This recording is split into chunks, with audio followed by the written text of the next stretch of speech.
we're asked what is the units digit of n if n is a positive integer.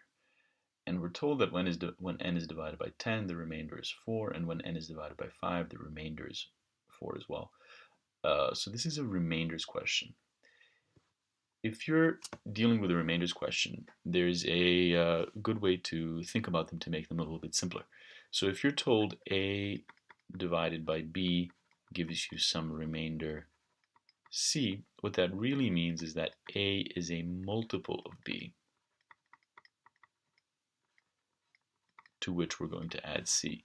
So for example, if you're told that x divided by 7 gives you a remainder of 5, what that really means is that we're dividing x into 7 groups or into groups of 7.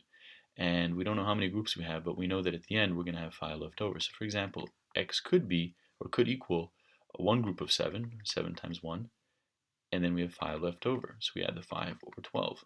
So if you think of it just in a simple scenario, if you have 12 beers and 7 friends, and you want to distribute the beers equally, well then each friend gets 1 beer, and you'll have 5 beers left over. Or for example, we could say, let's say, again, if x divided by 7 gives you a remainder of 5, that means that we have a certain amount of groups of 7 with 5 left over, so we could have 2 groups of 7, and then 5 left over, which gives us 7 times 2 is 14, plus 5 is 19. So using the beers example again, if you have 19 beers and 7 friends come over at your party, then, and you want to divide the beers equally, everybody gets 2 beers, so it's a total of 14 beers, but there's still 5 left over. And this, this you could have, for example, you could put anything in it could be any multiple of 7. It could be 7 times 10 plus 5, which is 75. So again, 75 beers, 7 friends. Everybody gets a lot of beer, and then there's 5 left over in the fridge.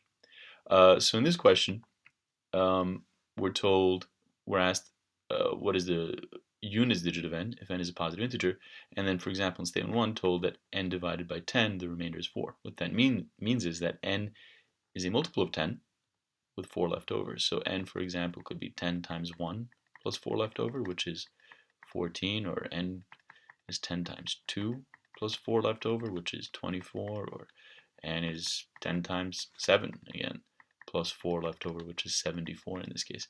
In each of these instances, we get the same units digit, which is what they're asking about. And so statement 1 actually is sufficient.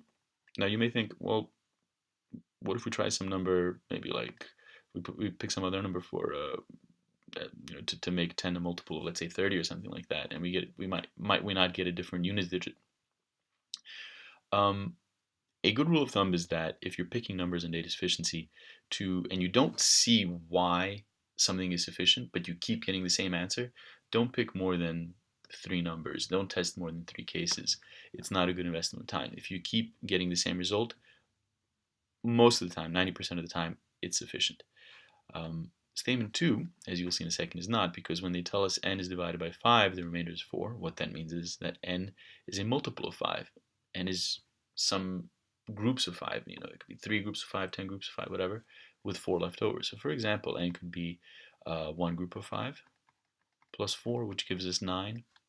Or it could be 2 groups of 5 plus 4, which gives us 14. Or it could be 3 groups of 5 plus 4, which gives us 19.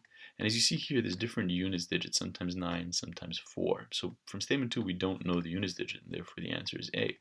And as you saw over here, just by testing the first 3 cases, we were able to show that it's not sufficient. Most of the time, if you pick numbers, picking the first 3 numbers that work, if you're subbing in numbers in data sufficiency, is going to tell you whether something is sufficient or not.